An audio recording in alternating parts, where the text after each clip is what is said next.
Hello everybody, we're Team20 and we're here to showcase our project Ambience AI 1.5. So, as you all know, the NHS is already an overburdened system. Every day GPs ask specialist repetitive queries, a lot of which can be answered by guidelines available online. But searching a 200-page guideline is not an easy task. Engineering chatbots are not trustworthy. So, to fix this, we've developed a chatbot that retrieves the most relevant guidelines for a GP's query, providing them with a clear reference for their answer. Let's see what the main requirements would be for our problem. We want guidelines that are trustable, we want citations, we want to refuse low confidence answers, and in that cases we should fall back to a specialist. Besides this, we also want a local first LLM with the option to use the cloud model, and we should also have a consultation history or structure submission with file upload. So basically overall we'd want the interface to be as similar to existing NHS websites as possible.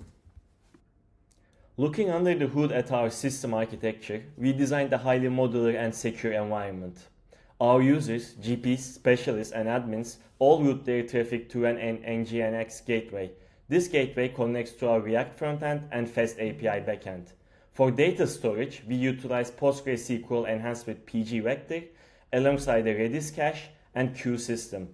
The heavy lifting is done by our rake service and rake worker, which interface with Ollama or Rampod to generate the responses. To build this architecture, we relied on a robust modern tech stack. On the front end, we use React 19, TypeScript, and Tailwind CSS4 to ensure a highly responsive UI. Our backend logic is powered by Fast API and SQL Alchemy. For our AI and RAG implementations, we utilize pgvector for our database, sentence transformers, and the Med42 LLM running locally. Everything is containerized and deployed using Docker Compose for maximum reliability. The underlying technology behind our application is called RAG, or Retrieval Augmented Generation. It involves multiple steps, namely ingestion, retrieval, and generation. Ingestion is when we take these large documents, like the NICE documents and BSR documents, extract the text from them, and then clean up the text and remove all these noisy references and information that is not required, section them into tiny little sections like their paragraphs and sentences and whatnot, and then chunk them into tiny little chunks while still keeping the semantic meaning of the chunks. For example, the meaning of different sentences are clumped together, and all the different paragraphs are clumped together in one chunk. And the next thing we do is we embed these chunks as vectors, and then we store these vectors into the database. The next part is retrieval. We take the user's query, we embed the query using the same embedding model that we use to embed the chunks. And then we expand the query, expand small keywords and medical terms in the query into the larger medical terms, and then we would do a combination of both a vector search, where we will compare the vectors that were produced by embedding the query against the most relevant vectors for the stored guideline chunks and retrieve the most relevant chunks, and also keyword search, where we'll compare the text in the user's query against the text in the retrieved chunks. And then the last thing we do is a fusion of both of these results using an algorithm called reciprocal rank fusion. Once you've done that and we re-rank the results based on relevance, we will then build a prompt and send it to the LLM to generate. This way, the LLM has a context from which to answer. It will not hallucinate anything and only answer stuff that is in the retrieved chunks and is most relevant to the user's query. The last thing it does is streams all these answers to the GP, and the GP can see a thorough answer that helps them with their query. So, in summary, the retrieval is through a hybrid search between vector and keyword searches, re-ranked using reciprocal rank fusion.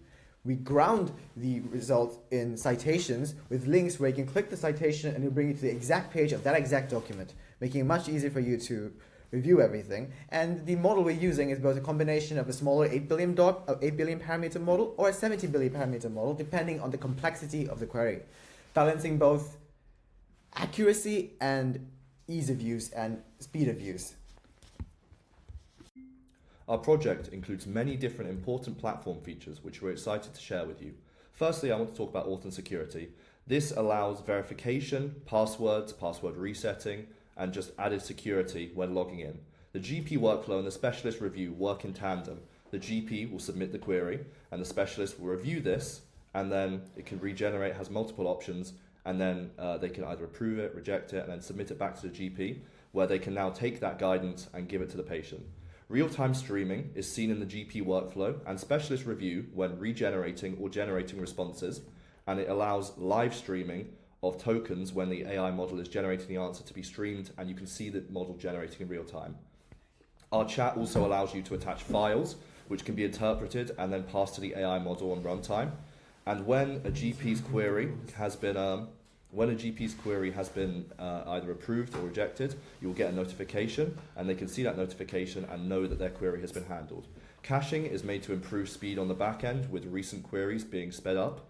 Admin panel allows you to analyze a paper trail of all queries, everything that has been made for added security, and we know how important this paper trail is to the NHS.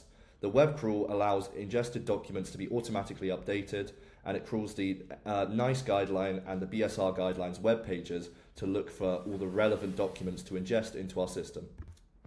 We implemented a robust testing strategy with over 50,000 lines of tests with over 90% coverage, all CI/CD operations passing, and so you can be very secure in that the runtime of our project is reliable and there won't be any errors while running our product. Our main is unit tests, which cover all different units of the project, integration tests, and then end-to-end playwright tests. They check how a query goes from start to finish all the way through our system. At the start of our project, we were very ambitious with the achievements and requirements that we set out to set ourselves, but we're very proud to announce that we have met all 17 of the requirements we set at the start of this project. With test-based coverage, specialist review, and just overall, we have made ourselves proud and implemented all of the features that we wanted to at the start of this product. Thank you so much for listening to our video, and we hope that if you have any questions, you can look around our website and hopefully get the information you require. Otherwise, you can email us, as our emails are all on the homepage. Thank you.